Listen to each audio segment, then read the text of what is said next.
Hi, beautiful souls. And for those of you who are new here, hi, my name is Erica Ann. I am, above all else, a healer. I love you. So today we're going to discuss evolution.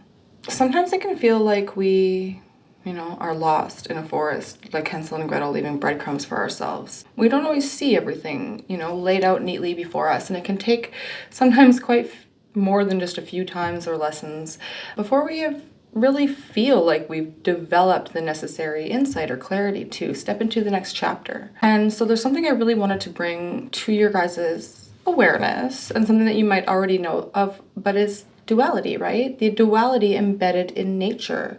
That's the law of polarity. So in other words, right, there are two of everything. So if we can observe an instinct or an emotion or quality through the lens of having both the positive and negative expression, then we can really build our discernment in any given circumstance to aid in reclaiming our spiritual sovereignty. So there's a couple of points that I really wanted to discuss to really help to allow you to lead yourself to your own deliverance. How it happens is just by understanding that there's both, the exalted and the shadow expression of everything in reality.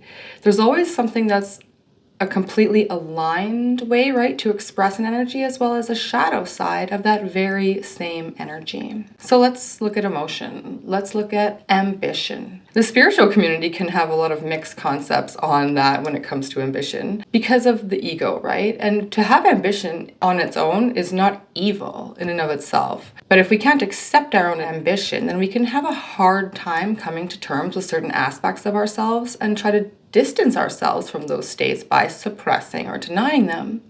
And that's because both religion and spirituality have kind of deemed ambition to be that sign of overactive ego, right?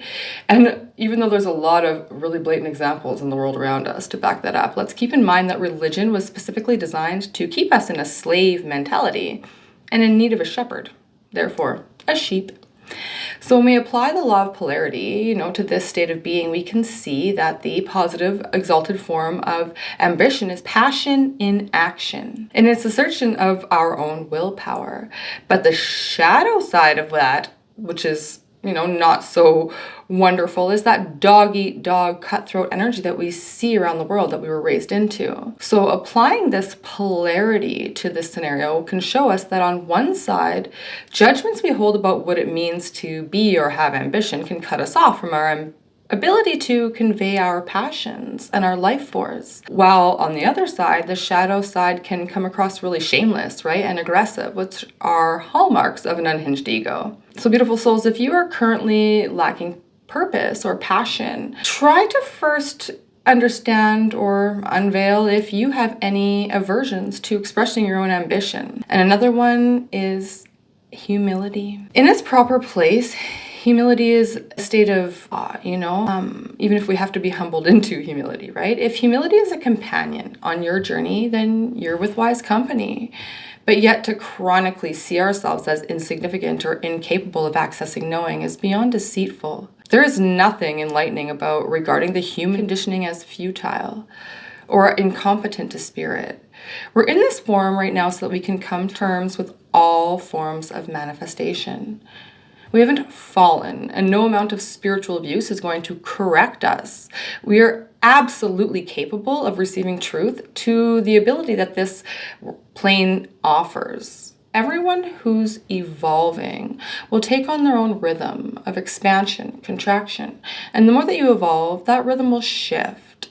So when you're confused, you're in a season of expanding, and it'll bring into question everything that you might have once been certain about so that you can better know and then therefore access better truth. So let's look at one more emotional state, hope. Consciously optimistic. Hope is the anticipation of a positive outcome despite the present circumstances, right? It's very powerful. And a person can survive off hope alone. It has the power to get us through events when you have nothing else to draw on. And yet the shadow side to this beautiful thing is that it can easily be misused to deny reality. In this form, hope is used to further bury our head in the sand, right? Just to avoid facing our inner doubts. It's a blind desperation that's rooted in denial and illusion. So the law of polarity, applies to the shadow itself. We have an exalted shadow and a detriment shadow. The exalted shadow we find anywhere we have admiration. You know, our favorite artist, our favorite scientist. The shadow is a reflection of our own hidden power. The attributes and qualities innate within us that we have disowned, unaware of, or just don't know how to embody. So any abilities that we admire in others are actually latent qualities that we hold within ourselves, or else we wouldn't even be drawn to that aspect in them in the first place. We project as much of our beauty onto the world as we do our less favorable qualities. And the beauty that we don't take ownership for remains stored in our exalted shadow. And then the detrimental shadow, right? The one that holds those less desirable aspects of us that we don't even want to acknowledge that we even carry. So we don't know how to connect with so as to integrate, like jealousy or manipulation. Our unconscious processes and the dynamics that we play them out through is exactly what's being addressed through shadow work. And that's why shadow work is so important, right? There's an organic light and a false synthetic light, and many things in the world have this organic and synthetic expression, such as humanity's organic wounds, which are infused with synthetic means of how we go about solving them. Isn't that nuts? Anyways, moving on from that. The struggle has never been more real between discernment and judgment, and both are constantly being confused. And the purpose of this dimension is to cultivate discernment. Spiritual sovereignty cannot be obtained without this discernment, or we'd always be dependent one way or another on somebody else's clarity or perception. So the shadow ego keeps itself intact by protecting its superiority or lack of understanding. Humans manifest a lot of external denial, and this just happens to repeat right until we begin to awaken. Judgment takes from our past experiences and superimposes them on the present verbatim. However, discernment learns from the past experience, but allows the new to come in unknown ways. Beautiful souls, even when it comes to the ego itself, we can see the positive and negative attributes inherent.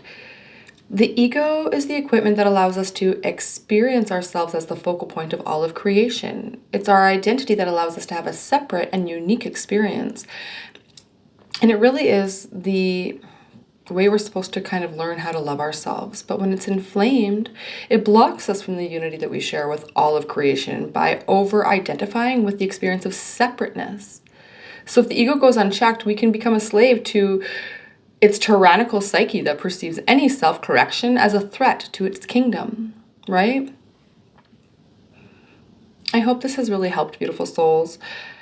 And for those of you that are new, please make sure to subscribe on your way out as we cover a wide variety of topics to do with ascension here, psychic readings, energy healing, next level bull crap to the mind, but stuff that you will probably need to know or do know or need clarity on at some point in your ascension, evolution journey, blah, blah, blah. Place the labels where you need them. Feel welcome. I love you. Thanks for being here.